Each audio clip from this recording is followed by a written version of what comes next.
Bonsoir et bienvenue amis supporters de l'Olympique Lyonnais. J'ai un truc extrêmement important à vous dire là tout de suite. Mais maintenant là.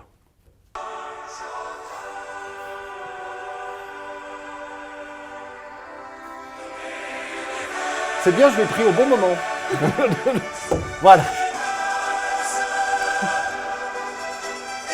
Et oui, c'est maintenant officiel, l'Olympique Lyonnais jouera bien la Ligue des Champions dès l'année prochaine. Et ce, à partir du mois d'août, c'est officiel depuis hier soir 23h. Parce que le match entre Marseille et Monaco nous a donné des sueurs froides. On en parlera peut-être avant la fin de cette émission. On reviendra essentiellement, et vous le savez maintenant, dans la cour des Gones sur la rencontre de samedi. Lyon a été fessé du côté de Caen. Bon, au final, ça ne va pas non plus nous empêcher de bien dormir. La preuve, c'est qu'on est en Ligue des Champions. Et pour en parler de cette rencontre, on va accueillir, et faites du bruit pour lui, notre camarade Benoît. Il est membre actif du bureau des Bad Gones. Bonsoir Benoît et bienvenue à toi. Je disais il y a un instant, juste avant de démarrer et rentrer dans le vif du sujet, Benoît, est-ce que tu pourrais nous dire quelle est ta fonction concrètement, toi et les Bad Gones, quel est ton métier au sein des Bad Gones? Mon métier au sein des Bad Gones, ce que je fais, c'est que je gère un peu toute notre partie communication, donc c'est pour ça que je me retrouve ici aujourd'hui. Et puis après, on a tout un rôle un peu interne avec le club, les relations avec le club, avec nos différents interlocuteurs. Donc on travaille un peu de l'ombre, on va dire, au sein du groupe. Quand je disais il y a un instant que finalement cette défaite nous a fait mal parce qu'on n'aime pas perdre, mais qu'au final, voilà, c'est pas très grave. On reviendra peut-être sur ce que j'ai entendu ensuite parce que je trouve les supporters lyonnais parfois un petit peu durs avec l'Olympique Lyonnais parce qu'on joue juste la Ligue des Champions l'année prochaine avec une moyenne de 8 joueurs formés au club. C'est pas rien. C'est vrai que c'est formidable, comme on a eu l'occasion de le dire aux joueurs. Pour nous, supporters, c'est l'équipe rêvée, quoi, que des Gones formés au club, nés dans la région. Ça aurait été encore plus beau s'ils étaient allés chercher le titre, mais on aurait tous signé pour cette deuxième place. Donc paradoxalement, même après une défaite comme celle qu'on a vue à Caen, on a tous eu le sourire ce matin en se levant, donc c'est parfait. Voilà bien l'essentiel. Merci Benoît, parce que je sais que tu regardes souvent l'émission et les Bad Gones aussi. Et toute l'équipe de la Cour des Gones, forcément, on est très fiers de ça, puisque quand on est suivi par les supporters de l'Olympique Lyonnais, par des membres actifs, supporters, quels qu'ils soient, à Gerland et qui regardent cette émission, on a l'impression de faire notre boulot comme il faut et ça nous remplit de joie. Voilà. Vous le faites bien, donc merci à vous de m'avoir invité et d'avoir invité les Bad Gones. Avec plaisir, on sera accompagné de Razik Brick, lui il bosse pour Lyon Cap. Et Olympique et Lyonnais. Effectivement, bonsoir Bart, bonsoir Razik et bienvenue sur le plateau. Et on sera accompagné également de Nicolas Putbeau. Salut mon Nico. Allez, on va démarrer cette émission comme d'habitude avec vos nombreuses questions internet. Je suis sûr que le camarade Benoît a peut-être été jeter un œil sur le site olympique-et-lyonnais.com pour voir un petit peu à quelle sauce il allait être mangé, ce qui est au final assez naturel parce que il est prévoyant finalement ce garçon. Razik a sélectionné 3 questions venant forcément de supporters de l'OM. Venant de supporters. Et première question, un peu relatif avec son t-shirt, d'ailleurs s'il peut le faire voir. Magnifique. Voilà, parce qu'il est beau ce t-shirt. Donc ça concerne le grand stade et le regard justement des Bad Gones, sont-ils pressés d'aller dans ce grand stade ou un peu nostalgiques de partir, de quitter cette enceinte de Gerland? C'est quelque chose qui est assez partagé chez nous. Voilà, on ne s'est jamais positionné vraiment par rapport au grand stade parce que on est tous déçus de quitter Gerland. On a tous vécu de très grandes émotions dans ce stade, comme tous les supporters lyonnais, et en même temps on sait que c'est une super étape dans le développement du club aujourd'hui, le grand stade, c'est des opportunités qui s'ouvrent pour le club, pour les partenaires du club, et puis même pour nous, c'est un nouveau stade qu'il va falloir prendre en compte, donc aussi un agrandissement de l'association, avec la campagne d'abonnement dans laquelle on est lancé aujourd'hui, où on va essayer de grossir pour assurer une ambiance encore meilleure, donc Il est dur le président avec vous? Les négociations n'ont pas été faciles, mais je pense qu'on a quand même l'abonnement le moins cher du stade, on reste à un tarif qui est quand même accessible pour tout le monde. Donc nous, notre but, c'est vraiment ça, de garder cette partie populaire dans un stade, c'est important. Il y aura les sièges VIP, mais c'est aussi important que tout le monde puisse aller voir l'OL jouer dans ce stade-là. Alors on va enchaîner avec la deuxième question, Bronglin qui pose cette question, combien d'adhérents justement dans le futur grand stade? Ça dépendra des gens. On peut aller jusqu'à 6000 personnes. Aujourd'hui, on était un peu moins de 3000. On peut aller jusqu'à 6000 personnes. Donc j'invite tous les gens qui regardent l'émission à aller sur bg87.com pour adhérer. Et, on sera 6000 du coup à la fin de notre période d'adhésion. Oui, l'émission est tellement regardée qu'à mon avis, il va atteindre l'objectif. Hein. Mais c'est parce qu'il en manque plus beaucoup aussi. Il a raison, ta gueule. Allez, la toute dernière question avant de retrouver notre camarade Lulu de Villeurbanne pour le portrait, non pas de Benoît, mais de la famille Badgon. La dernière question de Razik. Alors, question d'Alex, 6996. Question plutôt pertinente, enfin à mon goût. Concernant, on connaît les socios. Ton salaire, tout de suite, les questions pertinentes de Razik. Non, mais on connaît les socios, etc. en Espagne, au Barça. Est-ce que c'est envisageable, dans un club comme l'OL, d'avoir des supporters impliqués au sein des clubs, d'être actionnaires, pourquoi pas? Est-ce que ça te fait rêver? Est-ce que c'est ça, quelque chose ou est-ce qu'au contraire, c'est pas l'image de l'OL? Elle est bonne la question, je suis d'accord, Razik. Je pense que c'est un modèle économique qui n'est pas un modèle qui se développe en France. Je sais qu'il y a des associations dans d'autres villes qui essayent de le développer, notamment à Nantes, effectivement. Nous, on a un rapport assez différent à ça parce qu'effectivement, aujourd'hui, les Badgon ont fait partie de l'histoire du club. On a une proximité qui est très forte avec les joueurs, les anciens joueurs, le président, le staff. Voilà, on a l'occasion de les rencontrer assez régulièrement, de faire passer nos messages. Donc je pense que c'est le plus important, c'est que quelle que soit la manière dont ça se concrétise, que ce soit par un socios ou d'une autre manière, l'important c'est que les supporters restent impliqués dans la gestion de leur club, dans la vie du club au quotidien. Et ça, je crois qu'à Lyon, on y arrive assez bien. Donc voilà, aujourd'hui, si on pouvait rester comme on est actuellement, ça me va aussi très bien parce qu'on fait passer les messages. Voilà. Donc ça me paraît bien. Merci pour vos nombreuses questions sur le site olympique-et-lyonnais.com. Il est temps maintenant, mesdames, messieurs, de retrouver c'est qui, c'est quoi, le bon camarade Lulu. Bonsoir Lulu et bienvenue sur le plateau de la Cour des Gaunes. Monsieur Berthe. Monsieur Rusan, d'habitude non. Oui, mais je vous Berthe un peu. Je vous en prie. Monsieur Razik, Bonsoir. mes respects. Monsieur Pudbeau. Moi, celui-ci, je l'adore. Hein. Alors, vous connaissez Benoît des Badgon? Monsieur Benoît, pareil, non, enchanté, monsieur Benoît. Enchanté. Vous êtes toujours du Villeurbanne? Toujours. Ah, ça, oui. Mais il y a un accent. Léger, oui. Il y a un accent, oui. Ça, on peut pas, c'est incontournable. C'est un accent des Brosses, ça. Alors, pour tous les gens qui n'habitent pas Lyon, les Brosses, c'est un quartier. Oui, tout à fait, où a commencé Laurent Fournier, bien sûr. Moi aussi. La famille, là-bas aussi, bien sûr. Attendez. Pudebois aussi. Pudebois, bien sûr. Attendez. Les Badgon, ça ne pas forcément. Les Badgon, bien sûr. Alors, les Badgon, c'est qui? C'est quoi, bonté? C'est un groupe de supporters de l'Olympique Lyonnais qui est né en 1987 comme Benzema. Voilà. Bon, voilà, ça y est, j'ai fini. Ce que vous voulez que je vous dise de plus? Bon, plein de choses, je suis sûr. Oui, les Badgon, c'est les Badgons, quoi. Il y a l'Olympique Lyonnais, les Badgons, c'est fait avec. On y sait maintenant. Parce qu'avant, ils y ont commencé, on y avait un peu peur parce que ils avaient encore bien intégré que Badgons en anglais, ça voulait dire méchant, vous voyez, ou mauvais gon. Ils y roulaient un peu des mécaniques du côté de Jambouin au début, vous voyez. Alors, mais mine de rien, quand on y grattait de plus près, c'était des gamins qui était bien gentil, il suffisait juste d'y aimer l'OL. Voilà, c'est tout. C'est pas être de Saint-Étienne aussi. Non, ça fallait pas. Voilà. C'est pas le genre de la maison. Mais si vous aimiez l'OL, ils étaient contents. Parce que eux, c'est quand même le premier groupe de supporters. Hein, et à l'époque, tu jouais en D2. Tu tapais Cuiseau-Louan ou Luan-Cuiseau. Ça dépendait des saisons. Ils changeaient de nom tellement c'était la misère pour garder. Ils disaient aux joueurs, attends, on va vous transférer à la maison. C'était une catastrophe. Il y avait Alès, Guignon, et que des trucs. Et puis, le Puy. Oui, tout ça, cette misère, mon Dieu. Puis il y avait l'effectif aussi, il n'y avait pas que des champions du monde. Hein. Il y avait un gardien, il y avait François Lemasson. Hein.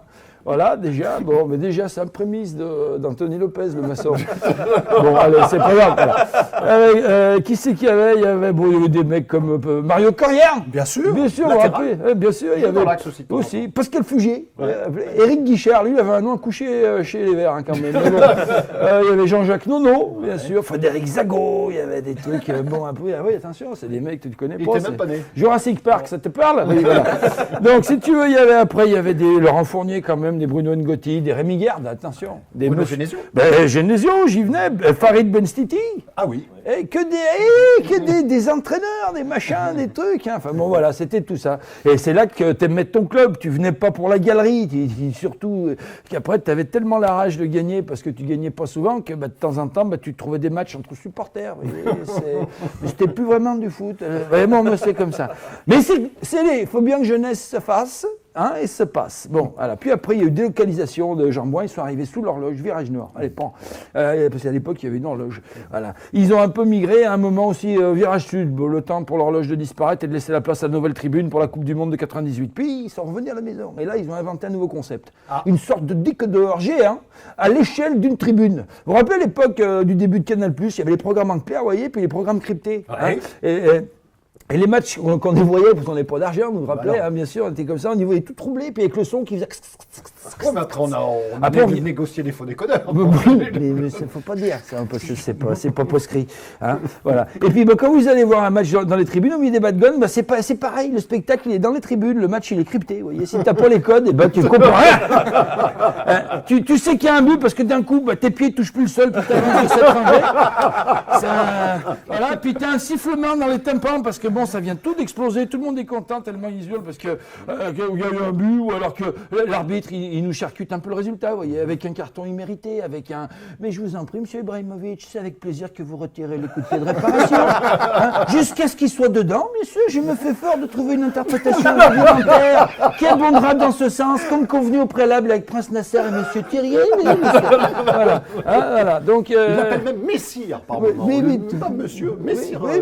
Zlatan. Messire Zlatan, bien sûr, et Messire les pompes surtout. Allez, bref. Les bad guns, aujourd'hui, ils sont fous comme au début, mais ils ont canalisé leur passion. Aujourd'hui, ce sont des artistes qui, à chaque match, rivalisent de créativité et d'ingéniosité pour réaliser des tifos magnifiques et surprenants avec toujours cet amour du club et de leur vie. Ils sont gentils, maintenant, et surtout, n'oubliez jamais, un bad gun gentil restera toujours un bad gun. Donc, le faites pas trop chier. Les bad guns, bienvenue à la cour des guns. Au revoir, merci. C'est nous qui te remercions, Lulu.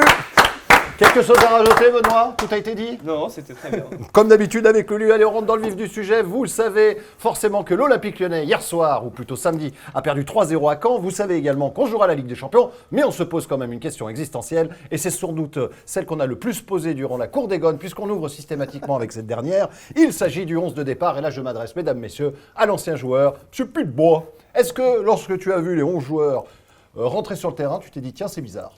Non, du tout. Bah, non, alors, c'est ça va. Du classique, et rien que du classique. On savait très bien, vu le dernier match, que Koné allait être titulaire dans l'axe à la place de Lindsay Rose.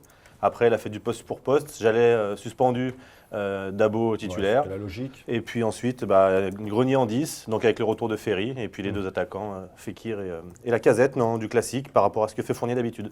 Croisier, quelque chose à C'est rajouter? vrai qu'il a tout dit, Nico. T'as trop parlé. T'as trop parlé, Nico. Je m'améliore, parlé, tu vois. Ouais, c'est tout. Je progresse Tu aussi. progresses, c'est bien. Non, On va- mais on va ouais, garder. pas de surprise. Hein. 11 classique. Effectivement, c'était le remplacement de Jallet. Il répète, non? Jallet qui adore, qui a manqué, qui a énormément manqué. Jallet Jallet a LJ, manqué, je ouais. pense qu'on en aura l'occasion d'en reparler. Ouais. Mais ces deux joueurs ont vraiment manqué à cette équipe lyonnaise. Est-ce que toi, Benoît, le 11 de départ te paraissait tout à fait logique? Ouais, ou est-ce non, qu'au c'est contraire classique. La seule interrogation, c'est de savoir qui allait remplacer Jallet, effectivement, parce que Dabo, il a plutôt l'habitude de jouer à gauche. Bon, après, c'était la base, quoi. Allez, on va maintenant revenir sur cette triste défaite, malgré tout. Et en regardant le match, je me suis dit, est-ce que le 6-0 de la veille n'a pas joué énormément dans la tête des joueurs parce que c'est vrai que ça sentait... ça allait être compliqué. Je crois que le Paris Saint-Germain a remonté en une journée 9 buts. Incroyable. C'était... Parce qu'à la limite, qu'ils gagnent, on le savait. Ouais. On savait que le PSG, voilà, ils n'ont plus que ça à jouer. Il n'y a plus la Ligue des Champions. Donc, je disais, le PSG, forcément, les stars parisiennes ont envie de briller, ont envie de remporter ce titre. C'est logique. Mais de gagner 6-0, sincèrement, voilà, je ne suis pas du genre à faire des paris, mais je n'aurais pas parié un billet sur ce 6-0 face à cette équipe de Est-ce que Guingamp. tu t'y attendais, Benoît, pour le... La défaite, on s'y attendait pas, mais c'est vrai que je pense que ça a joué dans les têtes. Les 3 derniers matchs, Paris, ils ouvrent le score dans les 5 premières minutes et on n'a pas eu le temps d'espérer une seule fois qu'il y a un match nul ou voilà, qu'il y a un accro. Donc, effectivement, je pense que ça a joué. Les joueurs, ils y croyaient peut-être beaucoup moins aujourd'hui qu'il y a encore 3 semaines, quoi. Bizarrement, le vrai Nicolas. rouleau compresseur parisien s'est mis en route après l'élimination contre le Barça, en fait. Et là, tu te rends compte que quand ils jouent comme ça, il y a peu d'équipes en Ligue 1 et en France, en tout cas, qui peut les jouer vraiment. Ils sont au-dessus du lot très largement. Après, psychologiquement, ça fait 2-3 matchs qu'on sait que... Enfin voilà, depuis la victoire contre Metz du Paris Saint-Germain, je pense que l'OL est déjà diminué psychologiquement. Je pense qu'on espère toujours dans le discours parce qu'on ne peut faire que ça, c'est notre métier. Et si on n'espère pas à ce moment-là de la saison, il faut qu'on change de métier.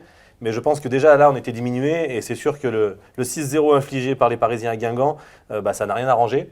Après, je pense qu'au-delà de ça, il y avait un gros manque d'engagement. Il a manqué beaucoup de choses dans ce match-là. On arrive à la prochaine interrogation. C'est pour ça que Vas-y. tu as débuté cette émission en disant, et je te comprends, c'est peut-être légitime, les Lyonnais, les supporters de l'OL ont été habitués entre guillemets, à avoir des bons résultats, Non, etc. je vais te dire pourquoi Et que- j'ai dit ça. Pour être très honnête, parce qu'après le match, j'étais comme tous les supporters de l'OL assez déçu. Et j'ai donc été sur les forums et écouté des radios locales et nationales. Et l'OL se faisait défoncer. Et j'ai trouvé ça d'une injustice incroyable. Parce que quand on joue comme on. Je comprends, bah, Tu vois, mais en même temps c'est légitime. sur- Pourquoi Bah non, je trouve pas, Alors c'est justement. légitime pourquoi Attendons, on va faire la part des choses. Effectivement, tu peux féliciter cette équipe de l'OL qui, avec ces jeunes formés au club, etc., produit du beau jeu, nous a fait plaisir cette saison. Et c'est Mais- normal d'applaudir. Et il y a cette qualification en Ligue des Champions, donc c'est normal d'applaudir et de féliciter l'OL, Hubert Fournier, le staff et compagnie. Mais en même temps, tu as le droit d'être déçu parce que, comme il dit, dans les engagements, dans les duels, ils n'étaient pas en fait. Et tu n'as pas le droit face à Caen. Lorsque tu as encore la possibilité de gagner le titre, quand tu as des supporters qui se déplacent, vous étiez combien à Que 500. Ouais. 500, tu as 500 Lyonnais qui se déplacent, et ben il faut y aller, battez-vous les gars. Et là tu avais le sentiment qu'ils n'étaient pas dans le duel, ils n'avaient pas envie de gagner ce match. Et ben si tu as le droit d'être déçu, c'est légitime. Ouais, mais là, tu nuances pas du tout ce que je dis, parce que ce que j'essayais de t'expliquer, c'est que oui, on a été mauvais, oui, le comportement des joueurs lyonnais n'a pas été à la hauteur, oui, on a perdu tous les duels, et c'est pas normal face à une équipe quand même qui n'est pas le Barça, mais à côté de ça, tout pourrir pour un match raté, Paris a raté des matchs, Marseille a raté des matchs, va mettre dans Monaco a le raté sprint de des finale, matchs. là Bart, moi Bah j'ai réfléchi un peu à tout ça, parce que moi aussi j'ai regardé les analyses sur Twitter, sur les forums en effet, et je pense que c'est inversement proportionnel à l'espoir qu'ils nous ont donné. Je comprends Et ton raisonnement. c'est-à-dire que autant on a espéré très fort, autant là la déception est très dure et difficile à accepter parce que c'est un promu, c'est une équipe que tu as largement surclassée au match aller et tu es dans la dernière ligne droite et forcément, après tout l'espoir et toute l'attente que tu avais, et ben voilà, la déception est à la hauteur de cette attente. On va te demander de donner également ton point de vue, Benoît. Ah, c'est vrai que, comme le dit Nico, on aurait tous aimé y croire au moins jusqu'au match de Montpellier. Je pense que voilà, dans nos têtes, l'histoire elle était belle. Lui qui faisait tomber le PSG, voilà, c'était C'était un beau pied de nez de l'histoire. Donc on aurait bien aimé pousser au moins le pari jusque-là, voir un peu. Voilà, c'était le dernier match, je pense, où on pouvait vraiment rêver. Donc je comprends que voilà, la déception elle soit forte et c'est légitime. Puis quand on se trouve comme ça, c'est aussi normal de se faire défoncer. Enfin, Ouais, c'est le jeu, c'est le jeu. c'est le jeu, Ils ont voilà, lâché prise, en plus c'est il le dit, normal. le coach, tout le monde le dit, ils ont lâché prise. Tu n'as pas le droit de lâcher prise lorsque tu es professionnel, que tu es dans le sprint final, que tu as ces capacités, lorsque tu vois effectivement cette équipe lyonnaise, tu te dis putain, punaise, désolé, faut pas être vulgaire, mais punaise, voilà, il y a le potentiel, ils Comme nous ont tu fait y vas plaisir. avec punaise. Ils- fiche, quoi. ils- Fais attention à ton discours. Hein. Razik, je suis à deux doigts de me demander si tu reprends la saison prochaine. Hein. Fais gaffe. Hein. Non, j'aime pas dire des gros mots, c'est pour ça. Parce qu'il y a Ouais, des enfants enfin, qui nous punaise, regardent. il y a pire hein, quand même. Il y a- Espèce d'enculé. Mais voilà, et c'est évident. Et c'est pour ça qu'on était agacés. Après, effectivement, il faut relativiser. Et après, tu peux dire, voilà, que malgré tout, l'OL va finir sûrement deuxième. Ça remet pas en question Ça remet la pas en belle question saison. la belle saison Ça remet lyonnaise. pas en question la belle Mais on saison. joue sur le match. Exceptionnelle saison. Bien sûr, bien sûr. Je sais pas si vous vous Maintenant, rendez c'est vrai compte ce qu'on a fait. maintenant, c'est vrai que quand on analyse le match en lui-même, les qualités, les défauts, ce qui a manqué, il a manqué beaucoup d'ingrédients, beaucoup d'engagement, beaucoup Bien d'impact sûr. physique. Je suis d'accord. On n'a pas gagné un duel. Et la base du football, c'est quand même un sport de duel. Quand tu gagnes pas un duel, forcément. Et moi, je les ai trouvés très énervés. De Anthony Lopez à Samuel Umtiti, dès le début du match, on a senti un peu d'électricité, très tendu. Et je pense qu'à un moment donné, tu perds en concentration parce que tu t'éparpilles. Parce que tu n'es pas concentré sur ton match, tu es concentré sur ce que font les autres. Et à partir de ce moment-là, à un moment donné, il faut peut-être se recentrer sur ce que moi j'ai à faire, le faire bien. Et ensuite, une fois qu'on fait tous un peu mieux, et ben à ce moment-là, on essaye de régler ce qui ne va pas. Mais d'abord, régler notre propre problème. Et là, je pense qu'il y a eu beaucoup de manques, beaucoup de joueurs qui n'ont pas été à leur niveau et qui n'ont pas mis les ingrédients qu'il fallait. Justement, est-ce qu'on peut parler d'un naufrage entre guillemets collectif ou est-ce qu'il y a vraiment des joueurs sur lesquels vous voulez nous expliquer ici sur le plateau de la Cour des Gones voilà, qu'il y a certaines choses qui ne vont pas? Benoît. Non, un naufrage, je pense que c'est dur, effectivement, comme le dit Nico. Ils ne sont pas rentrés sur le terrain avec les bonnes intentions. Après, il y a des joueurs qui ont plus failli que d'autres, c'est sûr. Maintenant, on savait de toute façon avant le match que fallait aller chercher des buts, marquer beaucoup. On savait je pense qu'ils se sont mis trop de pression par rapport à ça. Ils se sont dit qu'il fallait répondre au PSG. Il y a un peu des joueurs qui ont été un peu perso, qui auraient pu jouer différemment. Bon. Un naufrage, je pense que c'est dur, mais effectivement, il y a des joueurs qui sont quand même cadres, qui ont fait leur match. Par exemple, qui? Tu penses à qui, toi? À part Alex Lacazette, tu penses à qui? Max, moi je trouve qu'il a fait son Maxime match. Gonalon, ouais. Il n'a pas failli très souvent cette saison et voilà, c'est vrai, je pense qu'il porte bien son brassard. Et, On ne peut Et pas lui on reprocher grand-chose. Non, mais- non, mais voilà, c'est vrai qu'en tant que supporter, ça c'est. Non, mais c'est intéressant de savoir. Parce Bien que sûr. moi, c'est comme lui, en fait, je me suis dit, tiens, j'ai envie de sortir qui du lot? Et c'est vrai que c'est très limité. Oui, et c'est oui, pour ça qu'on est déçu, ouais. en fait, je pense aussi. Après, Après, il y a certains joueurs qui étaient émoussés. Par exemple, Voilà, Coco Tolisso, on va pas lui tomber dessus. voilà, on en parle Coco, depuis. c'est parce qu'il on en était a là, parlé. hein, c'est parce qu'il est venu sur ce Non, plateau. mais on a parlé dans l'émission précédente, c'est-à-dire que on sent que c'est la fin de saison, que psychologiquement, mentalement, psychiquement, ils sont fatigués, ils sont épuisés les gars. Enfin, tu le vois, ils sont jeunes, c'était difficile jusqu'à la fin, et là, ils savent que le titre est perdu. Donc, tu peux comprendre qu'il y Il y a ait une déception, il y a une- ce petit relâchement, c'est peut-être inconscient, mais il existe. Donc voilà, aujourd'hui, il n'y a plus rien dans les chaussettes, quoi. Donc voilà, tu le sens, physiquement, ils sont émoussés, vivement les vacances. Et je pense que c'est très bien que Marseille ait battu Monaco hier parce que ça leur On s'en permet. sort bien. Hein. Voilà, parce que je suis pas sûr que s'en sort vraiment bien. je suis pas sûr qu'on ait Mais qu'on ait eu l'énergie de gagner les deux derniers matchs. Et malheureusement, Joël Batz avait l'habitude de dire que bien terminer une saison, c'est bien commencer la suivante. Donc j'espère que les Gones vont pouvoir suivre ça et faire des bons résultats face à Bordeaux et Rennes parce que ça pourra préparer une très bonne saison l'année prochaine. Vous étiez quasiment 500, tu l'as dit il y a un instant, ou 500. Est-ce que vous aviez ce sentiment un petit peu de mécontentement très, très poussé, ou est-ce que vous avez nuancé Non, on peut pas être mécontent de la saison que fait notre équipe. Voilà, même s'il y a la déception, elle est logique. À 3-0, on continue de chanter parce que voilà, c'est une équipe qui nous a fait tellement plaisir tout au long de l'année. C'est très bien d'ailleurs. Au 31 août, on était déçus. Voilà, aujourd'hui, On avait peur on même. peut plus 17e, l'être, quoi. hein. Au 17e, 30 17e au classement. hein. Au On se 31 disait, août, ouais. je pense que tout Lyon signe pour cette deuxième place avec cette course titre. C'est pour ça qu'il ne faut pas avoir la mémoire courte en effet. Et la Exactement. Ligue des Champions directe. Bien sûr. Et Et puis ça, très- c'est quelque chose qu'on n'a plus connu depuis longtemps et je pense que ça va faire le plus grand bien au club de pouvoir préparer une saison sereinement, sans incertitude sur la compétition européenne qu'on va disputer, avec une préparation physique qui sera complète cette fois, qui ne sera pas amputée par des matchs de qualification. Donc ça, c'est vraiment Alors, le point positif. c'est intéressant ce que tu nous dis là par rapport à l'idée que vous aviez du club et des possibilités de l'équipe fin août, début septembre, quand tout allait très mal. Est-ce qu'à ce moment-là, au sein des Bad Guns, vous avez eu peur? Oui, on a eu peur parce que je pense que tout le monde était inquiet. On ne voyait pas grand-chose sur le terrain, on ne voyait pas beaucoup de réactions à part Max qui avait remis en cause la prépa préparation. physique. Et je pense que ça a été le déclencheur de beaucoup de choses, cette histoire. Ouais, effectivement. Donc, nous, on avait rencontré le président et le coach le 6 septembre, je crois, pour faire part de nos inquiétudes, essayer de faire l'union sacrée autour de notre club. Ça, de toute façon, on ne lâchera jamais notre club, mais voilà, qu'il se passe quelque chose. Et ce qui s'est passé ensuite, ça nous a tout de suite rassurés parce qu'il y a la victoire qui vient contre Monaco juste après. Et ça lance vraiment la saison. Ça parce lance la que, saison. On attendait tous une réaction, mais celle-là, elle a été. Et c'était vraiment- comme une évidence justement de ne pas lâcher, parce que certains groupes de supporters auraient pu dire c'est bon, ils sont 17e, allez, et puis commencer à tailler, à voir débarquer à Tola-Vologe, etc.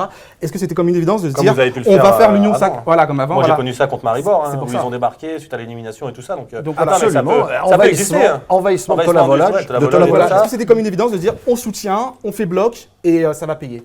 Oui, Il y a eu des doutes, malgré Parce tout. parce qu'à un moment donné, quand on regarde notre équipe, qu'il n'y a que des jeunes formés au club, on ne veut pas leur mettre la tête sous l'eau. On sait que voilà, c'est des joueurs qui découvrent le haut niveau. On ne pouvait pas se permettre de les attaquer, enfin de les attaquer verbalement ou en tribune.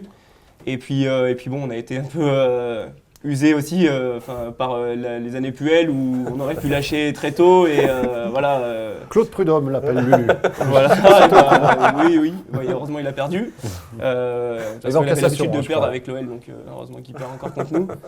Non, mais voilà, on savait très bien, on était depuis quelques années, on a toujours été derrière le club, on savait que ça allait être une période difficile parce que la stratégie avait changé, donc c'est notre rôle d'être là aussi dans les mauvais moments. Nous avons fait le tour concernant cette interrogation. Nous allons passer donc à la suivante. Est-ce que les deux derniers matchs, comment doit se comporter maintenant Hubert Fournier? Parce qu'il y a deux façons de voir les choses. Où on fait tourner un peu l'effectif, on fait jouer les joueurs qui ont été irréprochables durant la saison et qui méritent un petit peu de temps de jeu, etc. Ou alors on continue justement à avoir son 11 type, etc. et à dérouler et surtout engranger pourquoi pas 6 points. Bah déjà, le prochain match, c'est quand même contre Bordeaux, qui est un rival historique du club. Donc, Ami des Stéphanois. Voilà, également. Pour les supporters. Donc, Surtout ça, ouais. en tant que supporter, moi personnellement, je le prendrais assez mal qu'on lâche ce genre de match. D'autant que si on peut les priver de Coupe d'Europe, ça me va très bien. Voilà, donc non, je pense qu'il faut rester sérieux jusqu'au bout, même si peut-être que sur les fins de match, il pourra faire rentrer des gens qui ont été méritants ou des jeunes avec qui il pense travailler l'an prochain. Maintenant, je pense que voilà, même les joueurs cadres, je pense pas qu'ils aient très envie de se retrouver sur le banc. On le voit à chaque sortie, notamment de nos attaquants. Ils font la gueule. Ils aimeraient bien être sur le terrain. Donc voilà, je pense que c'est important dans la vie du groupe que les joueurs finissent la saison ensemble. Alors, je m'adresse à l'ancien joueur. Est-ce que c'est important pour Hubert Fournier, pour son groupe, psychologiquement, etc., de faire tourner, ou au contraire, comme dit Benoît, peut-être laisser cette forme de pression et continuer de battre un petit ennemi historique qu'est Bordeaux? Je dis petit par rapport à Saint-Etienne, évidemment. Il y a deux écoles, forcément. Il y a d'un côté les coachs qui vont vouloir récompenser le reste de l'effectif, les travailleurs de l'ombre, ceux qui ont fait le complément et qui mériteraient peut-être d'avoir du temps de jeu par rapport à leur investissement et leur bon comportement durant la saison. Et puis après, il y a des coachs qui, comme je te disais, veulent bien préparer la saison prochaine et donc bien finir celle-ci.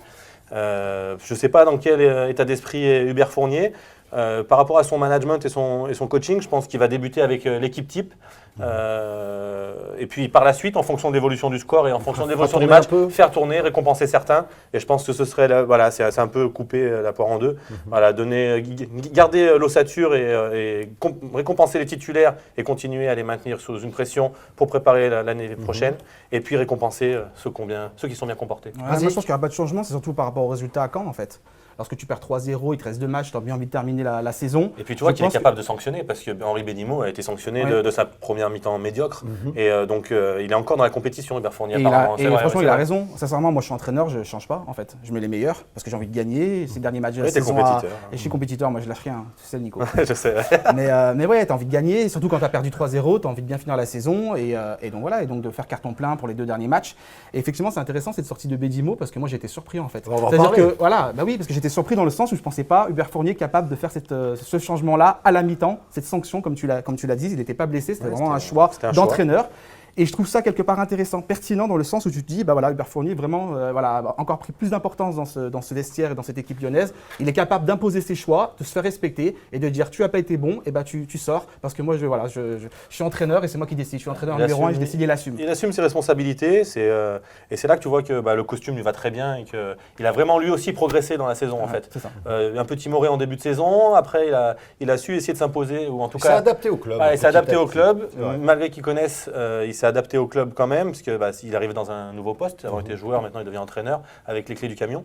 Et je trouve que de plus en plus, il grandit lui aussi, il s'impose. Et d'ailleurs, il est nominé pour les meilleurs entraîneurs des trophées UNFP. Et je pense qu'il mérite de gagner par rapport à Laurent Blanc ou Christophe Galtier. Je pense que Hubert Fournier a. Si on peut faire une parenthèse, bien mieux travaillé. Que Jardim n'y soit pas, il faudra m'expliquer pourquoi. On est d'accord, mais après le premier mois de Monaco, c'était pas très joli à voir. Je pense. Mais c'est aussi un peu. C'est efficace. Après, c'est 2 sortes de football. Après, c'est les entraîneurs qui ont voté. Donc, c'est les entraîneurs. Après, c'est entre eux. C'est leur Qui a profession. représenté la France en Ligue des Champions? Oui. Mais après, c'est entre eux, il a raison. Oui, mais c'est surtout sur la deuxième partie de saison c'est une équipe agréable. C'est vrai qu'au début. Ouais, mais tu peux pas. Enfin, je sais pas, j'ai trouvé ça un petit peu dur qu'il soit pas. Après, pas le gagnant. Pas créer scandale non plus, mais effectivement, on aurait pu se dire tiens, il n'y a pas Jardim. Ouais. En tout cas. D'ailleurs, en plus de Fournier, il y a Anthony Lopez qui est nominé dans la catégorie des meilleurs gardiens, Fekir, meilleur espoir, la Casette. Nabil Fekir, le meilleur espoir. Et la Casette, le meilleur joueur.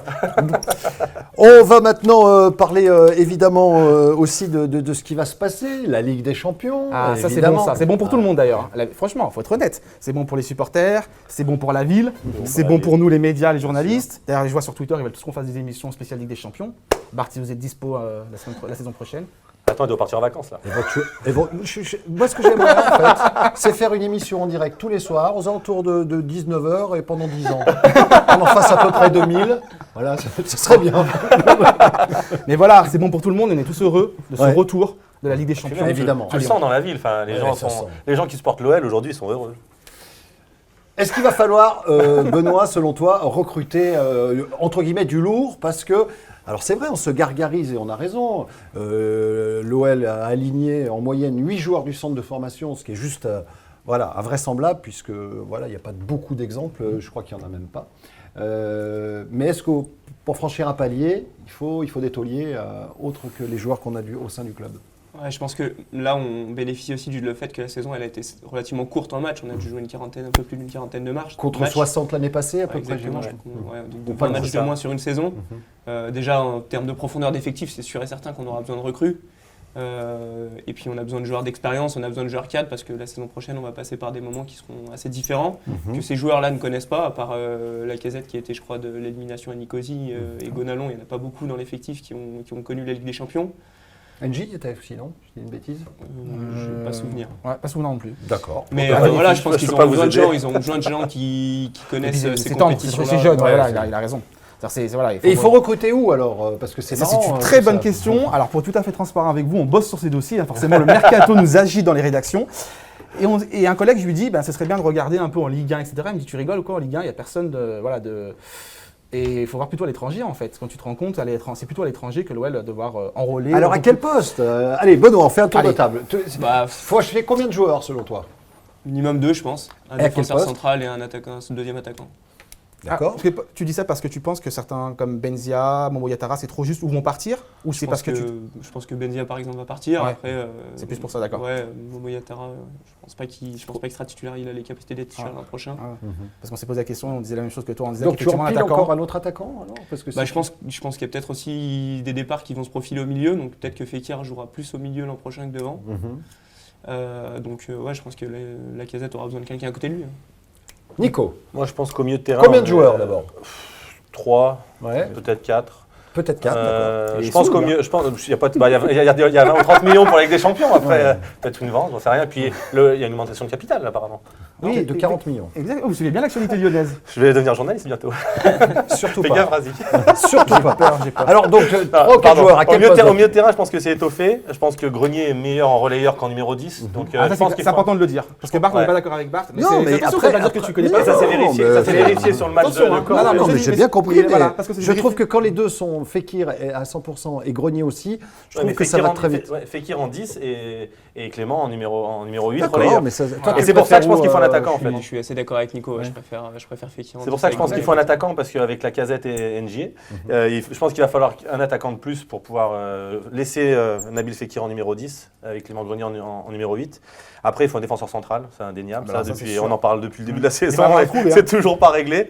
Ils sont en J'aime- contact j'aime- avec j'aime- un défenseur français qui joue en Serie A. Ouais. Oui, Ouais, visiblement. Thomas Hurto, je crois. Ouais. C'est ça. Bravo. qui jouait à Mais Caen avant. Qui jouait à Caen avant. Il a lu Sur sur la la Piquet Lyonnaise. Lyonnaise, d'accord. Il Parce jouait, qu'il il jouait à, est aussi. il jouait à Caen avant, D'accord. à l'époque où moi je jouais encore à Nîmes. Et pour toi, c'est. Il était jeune à l'époque, il y a 5 ans en arrière, donc il a gagné en expérience. Après, moi j'aime bien le Lillois, la Kraher, ou j'arrive pas à dire son nom, le grand blond derrière là, je trouve qu'il est, il est pas mal, il est assez que bon c'est défensivement. Et un bon déménageur aussi. Après, il faudra un latéral, alors droit, gauche, en fonction des départs, je sais C'est pas. ce que j'allais dire. Parce Voilà. qu'il y en a peut-être qui vont vouloir du temps de jeu, comme Zéphane. Il y a des rumeurs qui parlent du départ d'Henri Bédimo, donc est-ce qu'il va falloir un Pourtant, latéral il a gauche confirmé ici sur ce plateau, j'espère qu'il nous a pas fait une. Parce que moi, j'ai enregistré. Hein. Il nous a dit qu'il allait rester la saison prochaine. Non, Henri qu'il Bédimo. souhaitait rester. Ouais, mais C'était, oui, quasiment. Après, il T'as a- assisté en plus, il a dit je vais rester. C'est ce qu'il a dit, ouais. Donc j'espère qu'il a pas menti quand même. Ah bah, après- il n'y a pas de raison. Et puis Non. après, mais dans le foot, ça va tellement C'est ça. vite. C'est déjà moi de dire aux gens en fait, Ouais. surtout. Je fais Non, mais exprès. vraiment. En fait, je fais exprès parce que souvent les gens nous reprochent souvent et à juste titre en disant vous avez dit ça, vous avez écrit ça et pourquoi, etc. Mais le mercato, c'est vraiment le mercato, c'est le marché des Ouais, c'est transferts vrai. et que le joueur et Nicolas peut confirmer n'a pas toutes les cartes en fait en main. Non, on a plusieurs propositions. Après, malgré qu'on puisse en choisir une, bah, peut-être que le club ne va pas se mettre d'accord, peut-être que après les agents, le contrat qui convient pas, on va dans un autre. Enfin voilà, c'est compliqué. C'est la période la plus délicate. C'est pour ça qu'il y a plein de rumeurs et plein de bruits qui courent. Et qu'en fin de compte, c'est totalement l'opposé qui peut se passer. Donc c'est assez aléatoire. En tout cas, on peut penser que ça va bouger un petit peu durant ce mercato. D'une part, parce que les ambitions sont nouvelles, puisqu'on sûr. retrouve la Ligue des Champions. Et deuxièmement, puisqu'on peut imaginer assez facilement qu'il y a eu augmentation de capital et qu'il y aura des rentrées supplémentaires qui sont dues au classement et à la Ligue des Champions. Ouais, je crois que l'augmentation de capital, c'est plus lié au grand stade. Parce que je crois qu'ils ont plutôt des travaux complémentaires à faire au grand stade. Après, effectivement, ouais, je pense que contrairement au mercato précédent, on va essayer de recruter un peu plus grand. Je pense que le plus gros transfert de l'été dernier, c'était 1 ou 2 millions, je crois, Christophe Jallet. Voilà, je pense qu'on va peut-être avoir des ambitions un peu différentes. Mais sur les 2 dernières saisons, C'était c'est quoi, ça, c'était 4 3 millions. Maximum, 3 millions. en fait, max au club, maximum, pardon, au club, c'était 3 millions. C'était enrôlé, malin, recruté, malin et pas cher. Mais bon, si on recrute des Bédimo ou des Jalais avec cette qualité-là, ça me va bien. Ça moi. va bien. C'est sûr. Ouais, mais à mon avis, ça ne va pas exister hein, sur le marché. Ah, actuel. plus maintenant. Là, je pense qu'ils vont vraiment sortir. Est-ce que nous avons fait le tour, messieurs, ou est-ce que vous avez encore d'autres interrogations que j'aurais oubliées? Non, c'est vrai qu'on a parlé de l'absence de Jallet et on fallait aussi parler de l'absence d'Engie. Ah oui, Et- tu voulais en parler, Ouais, non, effectivement. parce que je trouve qu'il a manqué de profondeur justement à Caen. Il a manqué ce joueur rapide qu'on a tant décrié, et des fois à Ouais, juste il y avait- titre, mais honnêtement, il a manqué lors de ce match d'Engie. Et je voulais avoir l'avis des Bad Guns aussi sur ce joueur. Est-ce que comme Vous l'aimez bien, mais d'autres, vous n'êtes pas forcément très gentil avec lui. Non, après c'est vrai que c'est un joueur qui a quand même une grosse difficulté à ses débuts. On voit que je pense que le coach a eu raison de lui faire confiance parce qu'il a vraiment progressé ces dernières semaines. Comme tu dis, je pense que contre un effectif comme Caen, sa présence elle permet à faire en sorte que le bloc adverse joue plus bas parce qu'effectivement il permet de prendre la profondeur et s'il part dans le dos, je pense que c'est fini. Et justement, Donc, on a pu voir, il y a Clément Grenier, justement, je voulais en parler aussi de l'altercation Grenier-Vercoutre. Parce que ça fait partie de mon poste, c'est 2 personnes que je connais, donc je peux en parler et qui un regardent peu. l'émission les deux en Et plus. qui regardent l'émission. En parlant de profondeur, Clément Grenier a une occasion dans la profondeur où il arrive face à Rémi et qui tente le piquer. Donc je pense qu'il peut mieux jouer l'action. Je pense que s'il marque là, on gagne le match parce que à 1-0 après, c'est complètement différent. Après, j'ai moins aimé l'attitude de Rémi, la réaction de Rémi en fait, par rapport à Clément Grenier. Qu'il le recadre après entre 4 yeux, je trouve que c'est plus intelligent. En tout cas, ça aurait été plus correct de sa part que de le faire comme ça sur le terrain, Il lui a mis devant une les grosse caméras pression. et devant. Voilà. Après, c'est l'intox, il l'a bien joué et il a eu raison de le faire parce que ça a été gagnant. Mais après, moi, dans l'attitude, c'est pas le genre de comportement qui me plaît beaucoup. Benoît, est-ce que tu as trouvé ça choquant venant de la part de Rémi ou est-ce que tu penses C'est que vrai ça que fait partie son du truc? attitude globale sur le match, elle est un peu décevante, je trouve. Il a été très Notamment bon, par sur les contre, hein. buts Il a où fait- il c'est lui exulte qui gagne le match, comme rarement. À la fin du match, il fait le tour d'honneur. Ouais, je trouvais ça un peu décevant. Il aurait pu avoir un peu de retenue. Ouais, mais même on peut si pas c'était empêcher un d'être match, content, même si c'était c'est un son match en orgueil jeu qui pour parle, eux c'est aussi. normal. Je suis partagé moi. en C'est fait. normal. Mais, Je suis partagé parce que c'est son employeur en même temps, Benoît. Ouais, non, mais bien bien sûr. sûr. C'est-à-dire qu'il est sincèrement, il est à fond supporter de l'OL. Lorsqu'il est venu sur ce plateau, Ouais, ça, c'est il était sûr. content de faire l'émission. Et Non, non, sincèrement, moi, t'as vu, c'est il n'arrêtait pas de dire on. Il disait, il disait on, Et puis etc. même à la fin, au micro de Canal, il dit que c'est son club de cœur, l'OL. Voilà. C'est plus que Non, mais pour dire sur le- l'altercation, Voilà. il aurait pu le régler en dehors. Ouais, c'est après, différent. après, le fait qu'il joue, voilà, ça nous plaît pas, Je certes, comprends, hein, vous mais après il défend ses couleurs, il C'est est ça. content, il est heureux. L'employeur, il a un Et puis il est orgueilleux. À Lyon, il n'a pas joué pendant 10 ans. Et là, il montre qu'il était capable d'être le titulaire. Donc, Et puis il était critiqué en plus. Il était en critiqué, justement, on disait que c'était un peu le Parce maillon qu'il a fait un faible, gros match. le maillon Il a faible fait de un Caen. très- il a fait un très Donc il gros a match. fait 8 arrêts. 8 arrêts de Rémi Vercouttre. Et franchement, ça a Pendant été ce match. très mal perçu par les Bad Guns à Caen ou pas? Après, moi, je parle. Oui, je pense que la plupart des gens, on est déçus quand on voit un ancien joueur. C'est normal.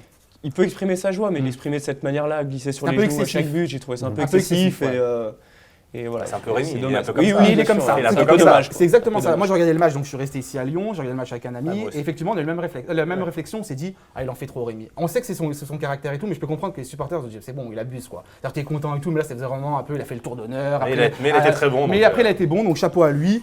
Et puis voilà. Et puis c'est vrai que je suis d'accord avec toi concernant l'action de Clément Grenier. Voilà, il tente, Il joue il a le envie jeu, de- voilà. il joue le jeu, il a envie de Alors tenter, il a après, envie de c'est vrai tenter. que Si c'est un créatif, c'est un créatif. Rémi est un peu vexé. Je pense que Clément fait pas le meilleur Ah, mais s'il a choix. envie de le faire, il le fait. Mais s'il a envie de C'est le pas faire, son il le problème. fait. Et Bah puis voilà, c'est la dure réalité du poste de gardien, c'est qu'on est là pour être humilié malheureusement, et les attaquants ne manquent pas de le faire. Lulu de Villeurbanne, mesdames, messieurs, pour la synthèse de cette avant-dernière cour des Gones de la saison 2014-2015. Applaudissements. Ça vous a plu cette émission, mon C'est bon bien. Luc? C'était bien? Oh là, dis donc. Dis donc. Ça me pousse un machin. Alors, qu'est-ce que vous avez retenu? Bon, j'ai retenu un peu au début. Bon, alors vous aviez demandé si les Bad Guns étaient pressés de rentrer au stade des Lumières Ouais. ou nostalgiques. Bon, il a répondu qu'ils étaient prestalgiques. Ni pressés, ni nostalgiques. Ou Elle est pressés bien. en nostalgique. Elle est voilà. bien, elle est bien. Ah, voilà, donc il y aura 6000 personnes hein, Ouais. dans leur parc, dans la réserve. Hein, vous voyez, donc il reste encore 3000. Hein, donc bg87.com. Hein, voilà. C'est ça. Hein. Allez sur le site et inscrivez-vous en tant qu'adhérent. Voilà, alors après 3-0 à Caen, la compo, 11 de départ classique, comme quoi on a beau avoir l'habitude de gagner, on peut perdre. La compo, c'est pas le plus important, hein, voilà, donc j'allais à manquer, bien sûr. Alors 6-0 de la veille à jouer, hein. Razik n'a pas parié un billet, en revanche, le Prince, lui, il a dû glisser 2-3 bifetons à Guingamp.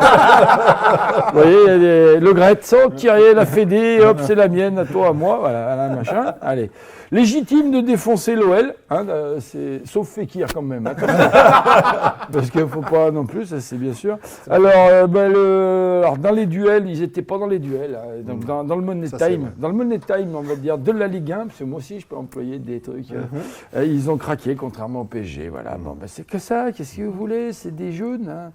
Bon, t'as pas le droit de lâcher prise. Hein, ça j'ai entendu, mais moi je suis d'accord. Parce que moi ce week-end j'ai vu des gamins de 16-17 ans de Lyon, vous voyez, hein, qui étaient menés 31-9 par le Stade Toulousain, revenir et gagner 38-36. Comme quoi c'est pas une histoire de pognon, quoi, que c'est une histoire Ça peut aider. La rage. La rage, vous voyez. Bon, il n'y a plus rien dans les chaussettes. Ça, c'est, bien sûr, c'est une pute boserie. Qu'est-ce qu'il a dit? Bon, si, il y a encore dans les chaussettes, mais il n'y a plus dans le mental, vous voyez. C'est plus ça, je trouve. Mais bon, voilà, après 31 août, 17e, le prochain. 31 août, est-ce que vous ne pourriez pas être 16e? Comme ça, on serait premier à la fin, vous voyez. À mon avis, ça pourrait être pas mal. Les bad guns deviennent des good guns, parce que maintenant, il est materne. Oh non, quand même pas la Condé, parce que ils sont formés au club, ils sont nés dans la région. Et non, attention, on est en train de virer les mecs. Hein. Alors, comment on doit se comporter à chef, hein, alors, Hubert Fournier, bien sûr, qu'est-ce qu'il doit? On ne sait pas. Qu'est-ce qu'il fait? Voilà. C'est des questions de journalistes. Et il n'y a pas de réponse, bien sûr. Ça, moi, j'aime bien. Contre Bordeaux, il ne faut pas lâcher. Ça, j'aime bien. Ça, lui, Harley, il ne veut pas lâcher. Hein. Donc, les bad guns, ne pourriez pas leur y donner des leçons de niaque aux joueurs. Vous allez dans les vestiaires, vous leur expliquez comment on fait. Hein, avec Cotia tout le temps. Hein, Cotia, voilà. Qu'est-ce qu'il faut faire? Eh bon, on ne sait pas, sauf Razik, qui lui ne lâche pas. Lui, c'est une teigne. L'entraîneur a fait un choix. Attention, là c'est un collier de perles depuis de Boiserie. Attention. Alors attention, vous êtes prêts. L'entraîneur a fait un choix d'entraîneur. Bien sûr. Le costume lui va très bien. Avec les clés du camion. Point. Il les a toutes faites d'un coup. Voilà. Bon, il n'y a pas Jardim, parce que bien sûr, nul n'est prophète en son Jardim. Voilà, bien sûr. Est-ce qu'il va falloir recruter du lourd? Alors moi, j'ai envie de vous dire, oui, comme ça Nico pourra faire une pige. Voilà. Je suis tout à fait d'accord. Bon, alors après, il y a eu le Mercato version La Cour des Godes. Alors, hein, moi j'y ai bien aimé. Ça partait dans tous les sens. Moi, tout là, on a racheté tout tous les inconnus de la voilà, ils ont tous pris. Alors, et là, ce que j'aime bien, c'est que Razik, il dit non, mais Mercato, attention, nous on dit des trucs. Donc, le Mercato, c'est la preuve que les journalistes ont une excuse pour raconter n'importe quoi.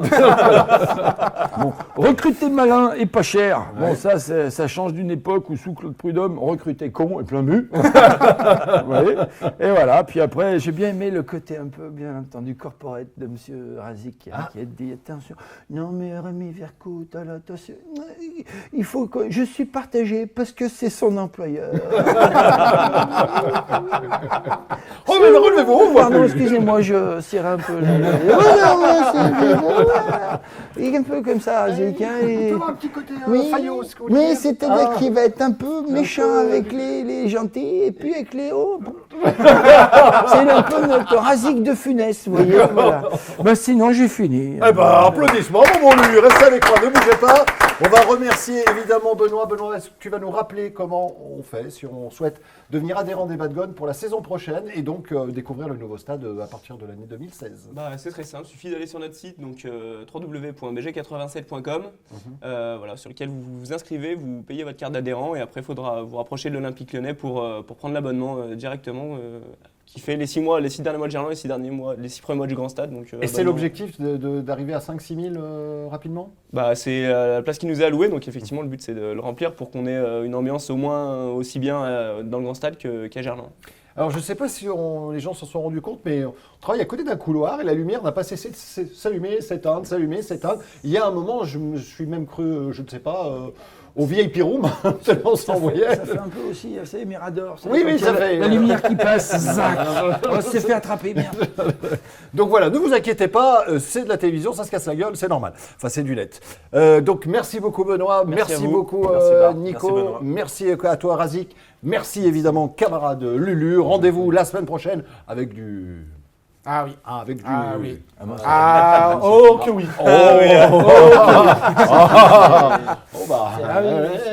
Là, c'est-à-dire que si là, ils n'ont pas compris, c'est qu'ils ne regardent jamais. Mais si. Mais si.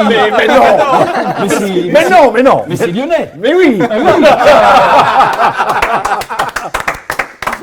On aurait voulu voulu l'écrire, on n'y serait pas arrivé. Mais heureusement, parce que sinon. Hein, Merci beaucoup à vous tous d'être aussi nombreux de nous par rapport aux vues, par rapport à la page Facebook, Twitter, par rapport magnifique. à Twitter, etc. Merci aux gens, ouais. On vous le dit Oh, très oui. souvent, mais franchement, on est super fiers parce que quand on a démarré cette émission, essentiellement avec Razik fin novembre, début décembre, on ne s'attendait pas à tout ça.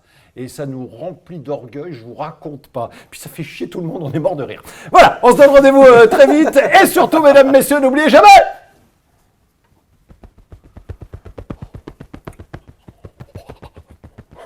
faites attention, on a l'impression que vous Voilà. faites des trucs. Là. Le Pictionnaire, oh, Ah, c'est une formidable raison oh, m'en fous. d'être heureux. Oh.